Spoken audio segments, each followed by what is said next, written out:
So now that the entirety of Dominaria United is released, it's time to look at some of the big hitter cards. And specifically today, we are going to be talking about the Planeswalkers that you'll be finding in Dominaria United.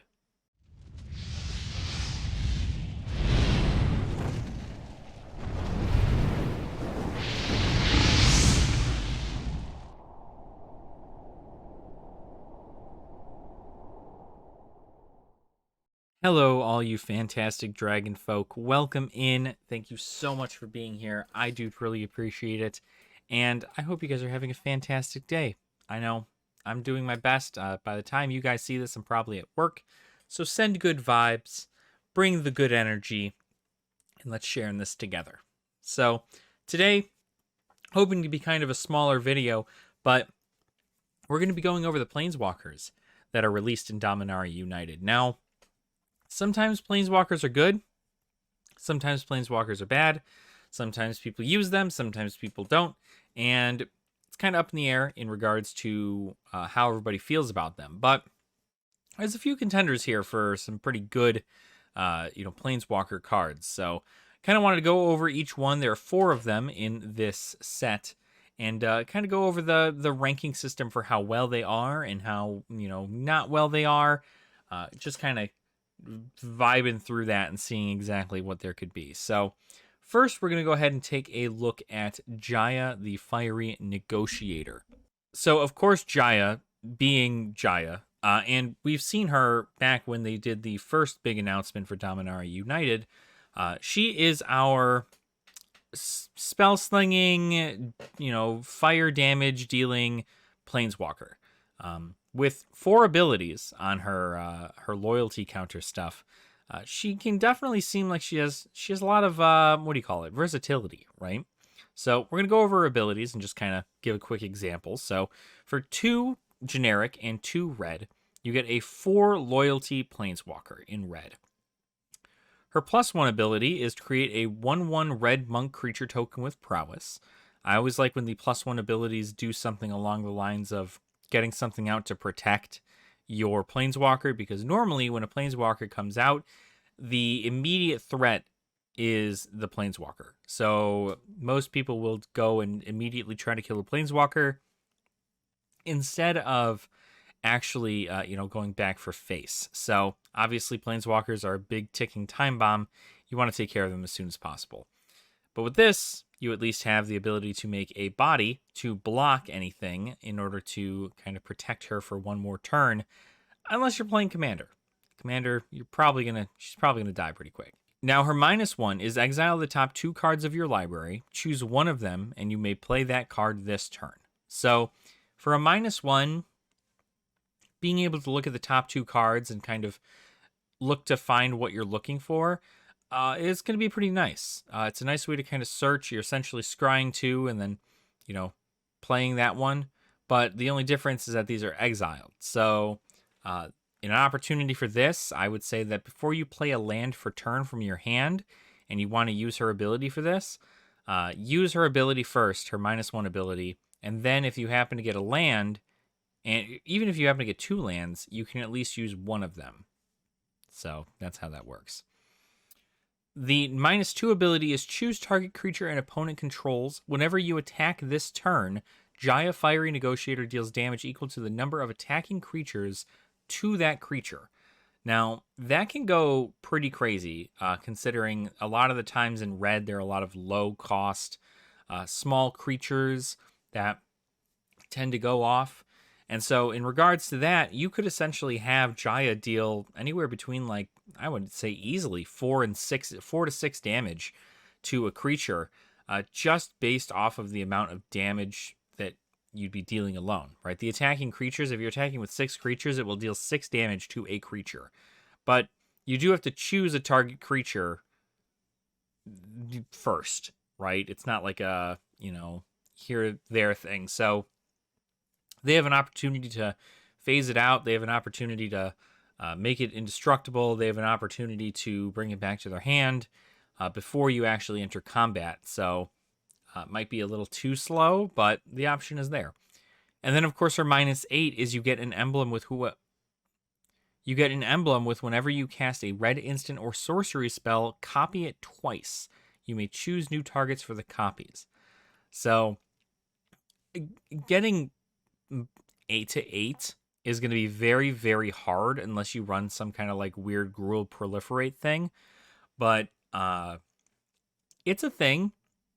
I think at least you get a prowess token on the board, which is nice. Prowess tokens do really well when you are slinging spells anyway, so that is essentially every time you cast a spell, any creature with prowess gets a +1/+1 for the, till the end of the turn.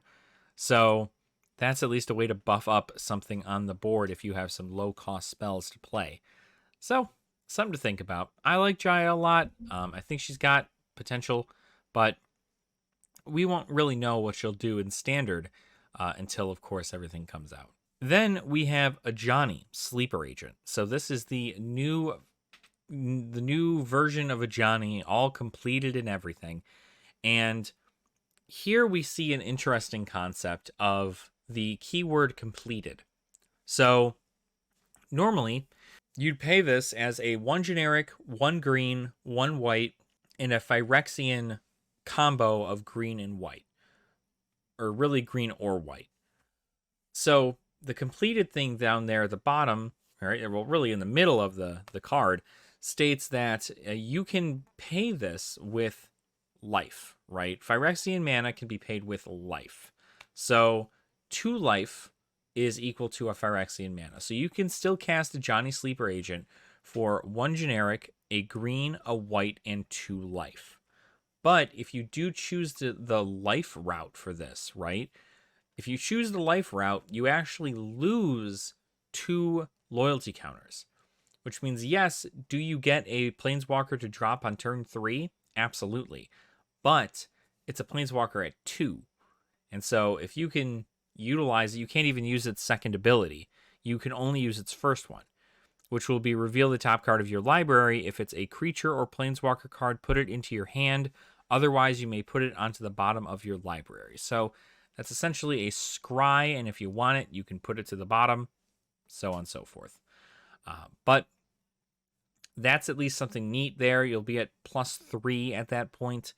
But the -3, getting the -3 further on down the road to distribute 3 +1/+1 counters among up to 3 target creatures. They gain vigilance until end of turn. That's at least... You can at least give one creature 3 +1/+1 counters, and then they get vigilance. That's pretty good. So a -3, obviously it'll probably die next turn, but -3 is at least a good thing. You're getting something more than just an extra card in your hand, But who knows, right? The +1 could work out pretty well in regards to it if you're running the right deck.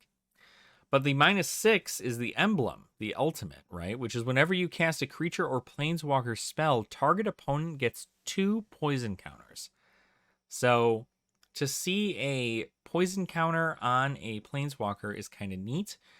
Granted, once you get that emblem, you might as well just slam every creature you have down on the board, because your opponent only needs 10 poison counters in order for them to lose. So you can summon a bunch of low-cost creatures if you're able to keep a Ajani alive up until -6, which is at most, which is at least 2 turns if you don't do the Phyrexian mana for life. Then, you can pay it as such. So I think it's got potential, but how many people are going to get that -6 off? I'm not sure. It still seems kind of slow in regards to things. But I think late game, if you have a pretty decent board presence, you might be able to get something like that off. Now we're going to move on to pretty much one of the big stars of the show, right? Liliana of the Veil. So they reprinted Liliana of the Veil, who was originally from Innistrad. Liliana of the Veil is such a insanely powerful Planeswalker, and the cheaper the Planeswalkers are, usually the better. In Liliana of the Veil's case, it is a 1 generic and 2 black for 3 loyalty, right? So 3 for 3, totally fine and easy. The cool thing is, though, is that her +1 is each player discards a card. So if you see Liliana doing things in such as like Rakdos, right? Madness costs, yada yada. Even just having you discard a card is fine, because usually you have that graveyard recursion in black, or in even in Golgari, right? Green black. You have that graveyard recursion. But if somebody's playing Is It and you have to make them discard a card, it may be like a counterspell, or it may be something of the sort that'll really, mess with them. So discarding a card is pretty powerful.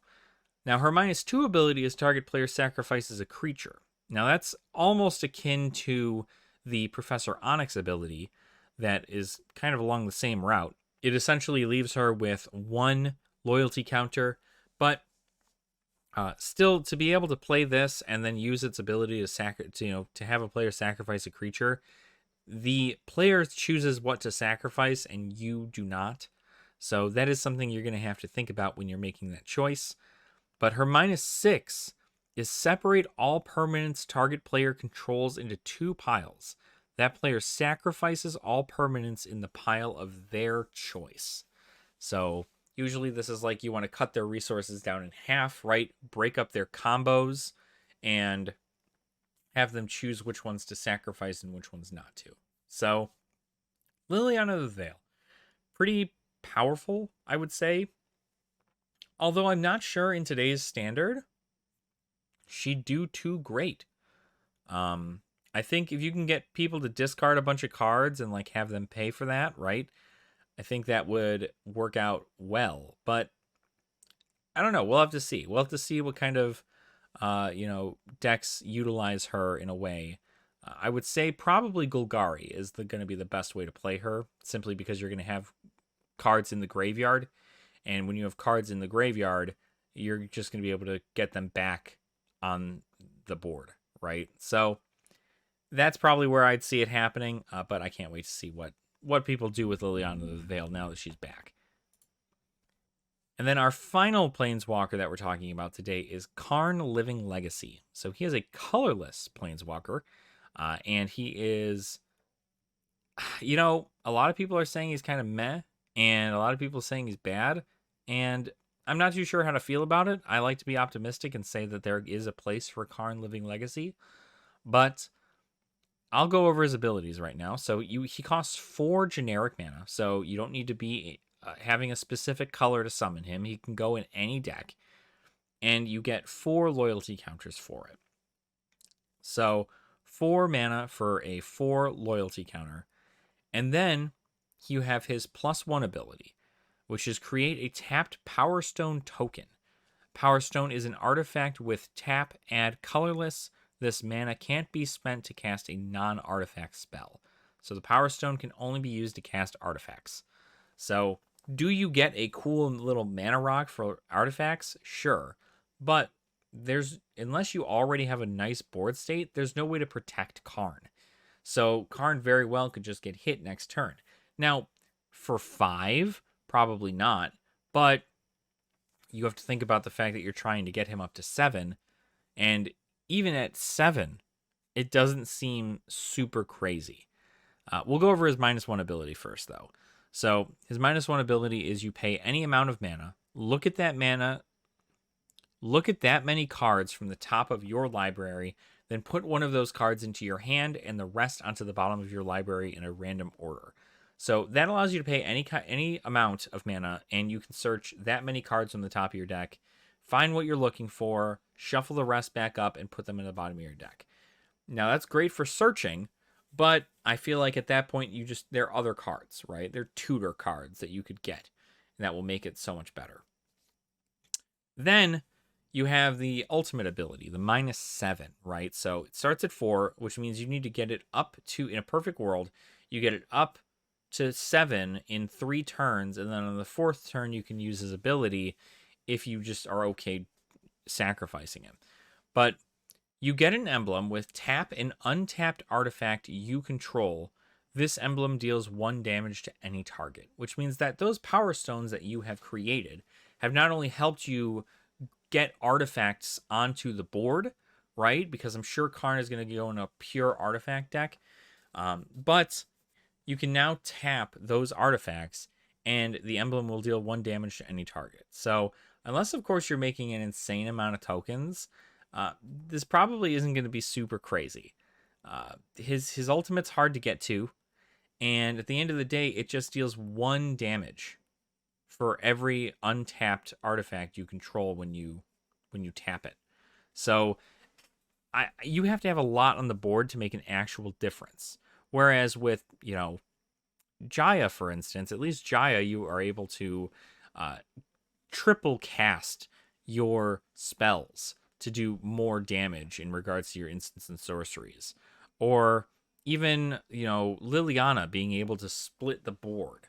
Or Ajani being able to implement poison counters. Karn's just does 1 damage.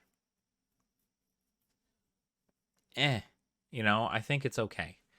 If I were to rate these guys in the level that I like the most, I'm not gonna lie, I think I'd put Jaya at the top. I'd put Liliana down at the bottom, or not at the bottom. I'd put Liliana down at second. I'd put Ajani at third, and I put Karn at fourth. And the only reason for that is because, well, they don't. Karn's not great. I hope Karn finds. I hope cards come out in the next few sets that are so artifact heavy that Karn will become more viable in standard. But I don't think he's going to have a place for this, right? The worst thing that really the best thing that happens is you get him out onto the board for 4, you give him a mana rock. That comes in tapped, mind you. So you can't even use the mana rock immediately. You have to wait a turn to do that. So it's pretty slow. I think everybody will probably run something else. If people are running artifacts, it's probably mono red artifacts, and they will run Jaya probably, or nothing. They probably just won't run Planeswalkers. Some people just don't, and they're really not necessary half the time. So, yeah, that's my 2 cents on the Planeswalkers here. So, I think our next video we're gonna kind of talk a little bit more about the bigger hits of the set, what I view to be some pretty big things. We're going to talk more about the mythics in the set, and we're going to talk about specific ones that have caught my eye, and I'm sure ones that have caught your guys' eye as well. So let me know in the comments down below if there's a mythic or even a rare that came out in Dominaria United that you guys would like to talk about. I love hearing from all of you, obviously, and I want to make sure that you guys are all well and taken care of, and you guys are getting the content that I know you want. So we're going over all the Dominaria United spoiler stuff, and then we'll probably be finishing up the lore, and hopefully within due time, I am able to get my hands on Dominaria United product, and I might be able to crack a few boxes for you. But we'll see how it goes. But while you're down there writing that comment about what card most interests you in Dominaria United, make sure to like the video and subscribe to the channel as well if you have not already. And make sure to check that description box too. We do have a Patreon available for you guys. So if you want to support me in a way that is more, more personal than just doing the good old subscribe and like button, you can go ahead and do that there, but it's not necessary. I just wanted to thank you for allowing me to capture your attention for more than 5 minutes. So thank you all so much, and I'll see you soon. Nerd out.